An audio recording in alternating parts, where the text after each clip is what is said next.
Tumerudi tena mwana michezo baada ya mapumziko mafupi, na leo ikiwa ni Januari 14, michezo ya nusu fainali ya AFCON ikichezwa leo. Kutakuwa na michezo miwili, na mchezo wa kwanza ambao utapigwa majira ya saa 2 kwa saa za Afrika Mashariki utakuwa ni mchezo kati ya Senegal dhidi ya Egypt, na hii ni mechi ya kisasi kwa Egypt, kwani kumbukwe kwenye fainali ya AFCON ya 2021 Egypt aliweza kupoteza mechi ile kwa mikwaju ya penalty na Senegal akafanikiwa kuibuka na ushindi na kubeba kombe kwa mara ya kwanza. Kwako Alex Junior, utupe tathmini kwa ujumla wake, utakuwa ni mchezo wa aina gani, mchezo wa nusu fainali kati ya Senegal dhidi ya Egypt?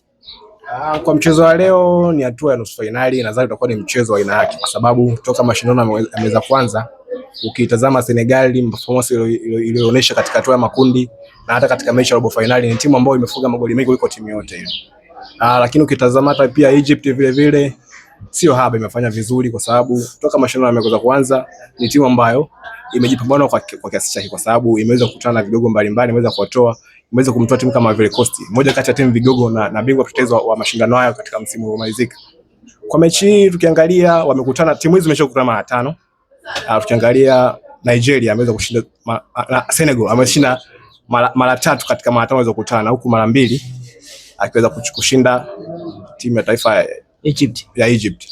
Na ukiangalia hata mechi 2 za mwisho wamekutana, mara ya mwisho ni katika mechi ya kufuzu World Cup, ukiachana na finali ya kombe la mataifa Afrika mwaka 2021 ambao Senegal aliweza kupata ubingwa kwa mikwaju ya penalty. Waliweza kukutana pia katika mechi ya kufuzu World Cup ambayo Senegal aliweza kufuzu kwenda katika World Cup 2022. Aliweza pia kumfunga timu ya taifa Egypt. Kwa hiyo hata kwa hivi leo nikiweza kuangalia kwa mizani jinsi ilivyokaa, ukiangalia ubora wa Senegal mpaka sasa hivi ni timu ambayo imejipambana kwa kiasi chake, kwa sababu ukiangalia idara ya ushambuliaji, idara ya ulinzi na idara ya katikati, wana wachezaji ambao wana performance nzuri sana toka mashindano kuanza mpaka sasa hivi. Licha hivyo, ukitazama hata Egypt ina wachezaji ambao wana maamuzi na wachezaji wakubwa, mchezaji kama Mohamed Salah, El Kahabi, ni wachezaji ambao wameonyesha performance kubwa sana katika mashindano. Kwa hiyo ninavyoona kwa mechi ya leo itakuwa ni mechi ngumu, lakini kwangu mimi naiona Senegal ikiweza kupata ushindi kuliko hata Misri. Asante sana Alex, lakini turudi kwako Nice Masas Finest. Tuviangalie vikosi vya timu zote mbili, tukianza kwa upande wa Senegal. Utupitishe katika kikosi cha timu ya taifa ya Senegal. Kwako Masas Finest.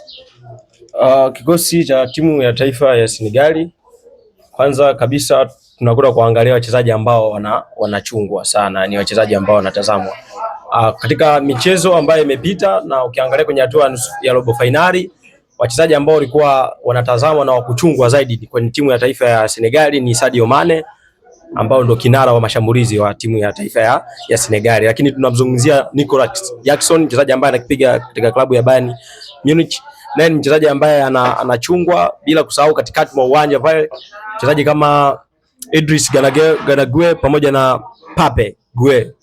Ni wachezaji ambao wana experience, wana motisha na wanajua nini wanakifanya. Lakini ukirudi upande wa Misri, miongoni mwa vitu ambavyo watu wengi hawajavizingatia ni performance ya Egypt msimu huu. Maana yake alionekana kuwa hajapewa kipaumbele sana cha kupewa ubingwa, na hata ukiangalia sasa kwenye zile rate yeye ana 13% tu za kutoa ubingwa.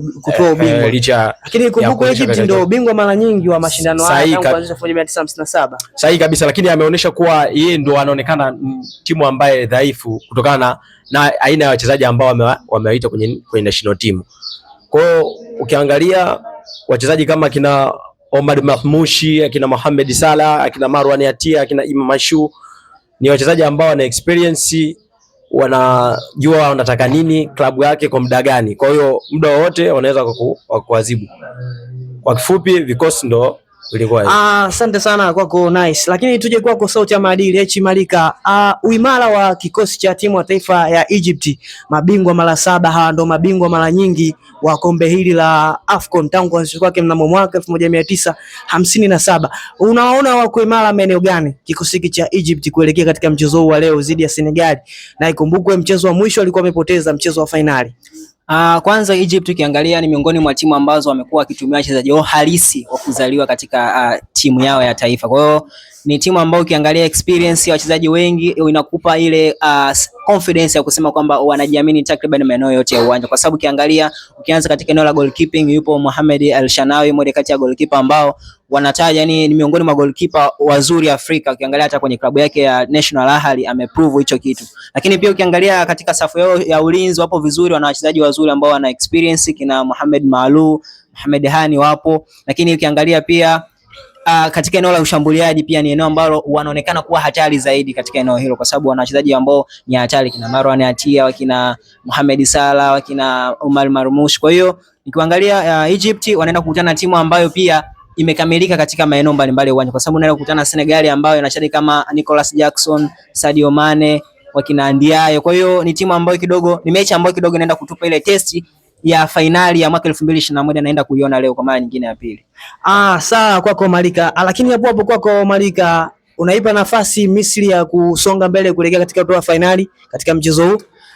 Mimi mechi naipa 50-50 kwa sababu kila timu naona wanao nafasi ya kwenda katika hatua inayofuata. 50-50. Lakini hiyo itakuwa ni mechi ya nusu finali ya kwanza ambayo itakutanisha Egypt dhidi ya Senegal. Lakini baadaye majira ya saa 5 kwa saa za Afrika Mashariki kutakuwa na mchezo mwingine, mchezo ambao unatarajiwa kutazamwa na mashabiki wengi barani Afrika ama naona soka wengi barani Afrika. Mchezo huu wa nusu finali ambao unakutanisha Nigeria Super Eagles, mabingwa mara 3 wa kombe hili, lakini pia dhidi ya wenyeji wa mashindano haya Morocco, Simba wa milima ya Atlas, ambao wao kwa mara ya kwanza wanachukua ubingwa mnamo mwaka 1976 na wanaingia katika mchezo huu wakiwa na ile hali ya kutaka ubingwa.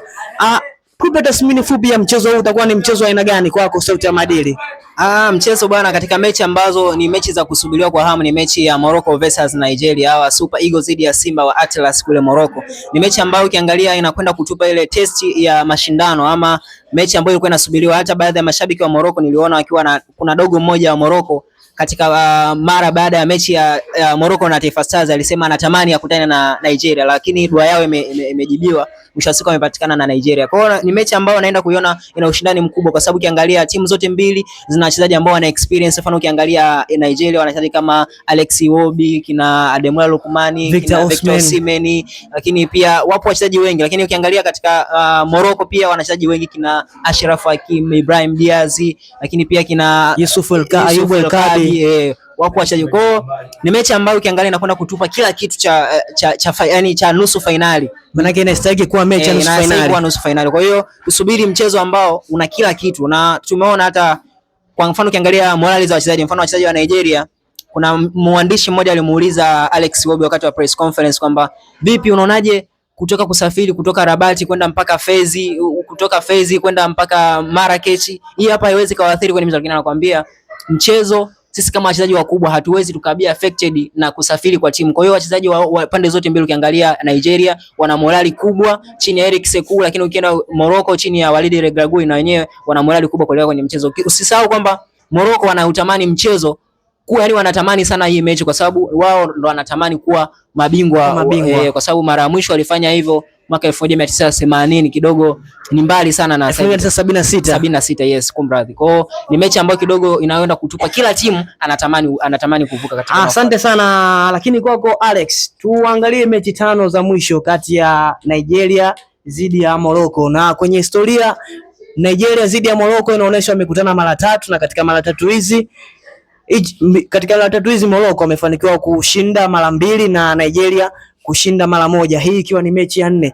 Je, hii haiwezi kuathiri Nigeria kuingia katika mchezo huu wa leo? Kwangu mimi sidhani kama inaweza kuathiri moja kwa moja, kwa sababu mechi ya leo ni mechi ya nusu finali. Kwa hiyo ni mechi ya mtoano. Nadhani Nigeria wanaelewa kwamba mechi hii ukifungwa ama mechi nyingine moja wakacheza tena. Kwa hiyo naiona mechi ya leo inaweza kuwa ni mechi ya ushindani, kwa sababu timu zote mbili zina deserve kuwa mabingwa wa michuano hii, kwa sababu ukiangalia toka mashindano yameanza kwanza, ukiangalia kundi la Nigeria ndo alikuwa top, alikuwa ndo kinara wa msimamo katika kundi lake, na amemaliza katika akishinda mechi zote, akimaliza na point 9, akishinda mechi zote 3. Ukiangalia Morocco pia katika kundi lake vivyo hivyo, Morocco amemaliza katika nafasi ya kwanza akiwa na pointi zote 3, akiwa na pointi zote 9 katika mechi 3.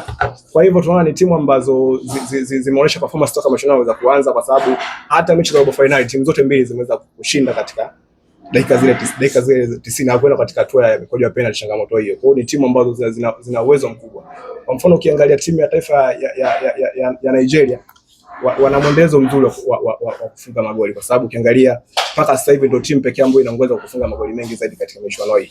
Pia ukija kwa timu ya taifa ya Morocco, ni wenyeji wa mashindano haya. Timu mwenyeji imefika hatua nusu finali, wanahitaji kombe hili kwa sababu wanaamini kwamba wao wana kila kitu kuliko timu zote ambazo zinashiriki mashindano haya, kwa sababu wana uwepo wa mashabiki wa kutosha. Pia upana wa kikosi chao pia bado utaenda kuwasaidia katika mechi ya leo. Kwa hivyo kwangu mimi katika mechi hii naweza kuona kwamba ni mechi ambayo itakuwa ni ushindani wa aina yake, kwa sababu kutokana na ubora wa wachezaji waliokuwa nao na kutokana na ubora wa vikosi ambavyo vipo katika. Asante sana Alex, lakini turudi kwako Masas Finest. Nice. Tuangalie wachezaji ama nyota wa kuchungwa kwa vikosi vyote viwili, tukianza na kwa upande wa Morocco. Tumwangalie mchezaji kama Brahim Diaz ambaye anakipiga katika klabu ya Real Madrid, lakini pia mtu kama Ayubu El Kabi. Tuangalie hatari wao huko maeneo gani. Ikumbukwe kwani Ibrahim Diaz ndo anaongoza kwa magoli mpaka hivi sasa akiwa na magoli 5, lakini Ayubu El Kabi akiwa na magoli 3. Tuangalie hatari wao huko maeneo gani zaidi. Kwenye hatari hapo kuna mtu umemsahau, anaitwa Abel El Zadzour. Kama unamkumbuka, nyota ambaye anakipiga katika klabu ya Villarreal. Ukiangalia ni wachezaji ambao wanakwenda kutengeneza pacha pale kwenye eneo la ushambuliaji, kwa sababu yeye ni wingback ya kushoto, mwingine ni wingback ya kulia. Tunapomzungumzia Ibrahim Diaz anaua wingback namba 7 kulia, alafu Abel El Zadzour anaua namba 11. Ukizungumzia Ayubu El Kabi ni miongoni mwa wachezaji ambao wanaonesha muendelezo wa kitu bora kutoka katika kikosi cha Morocco. Na ukiangalia ni mchango wake, ni mchezaji ambaye kwanza kabisa anakupa advantage ya power, manake energy, ana uwezo wa kukana mabeki zaidi ya 3, lakini kitu kingine ambacho kinampa udhibiti kwamba yeye ni mshambuliaji bora ni nguvu. Ana matumizi ya nguvu na ana uwezo wa kudribble. Lakini pia tuangalie wachezaji wa kuchungwa kwa upande wa kikosi cha timu ya taifa cha Nigeria, mchezaji kama Victor Osimhen mwenye magoli 4, lakini pia mchezaji kama Ademola Lookman ambaye ana magoli 3. Unaona uhatari wao unakuwa maeneo gani ya uwanja kuelekea mchezo huu wa leo? Uhatari wao unaanzia kwa Alexander Iwobi, mchezaji ambaye anacheza middle. Kwa hiyo Ademola Lookman, Victor Osimhen ni wachezaji ambao wanatengeneza pressing kwa timu ya Nigeria, na hao ndo naweza nikasema ndo key wachezaji nyota wa kuchungwa ama wachezaji wa kuchungwa kwenye kikosi hiki cha Nigeria. Huyo ni Masas Finest. Nice. Akimaliza hivyo tupate mapumziko mafupi, kisha tutarejea kuzimulika taarifa mbalimbali za kimataifa. International Zone utakuwa na Laswai Junior, lakini pia bila kumsahau last born wa michezo. Huyu ni ni nguli kweli kweli kwenye hanga hizi za kimataifa. Unakuwa na Masas Finest. Tupate mapumziko mafupi, kisha tutarejea.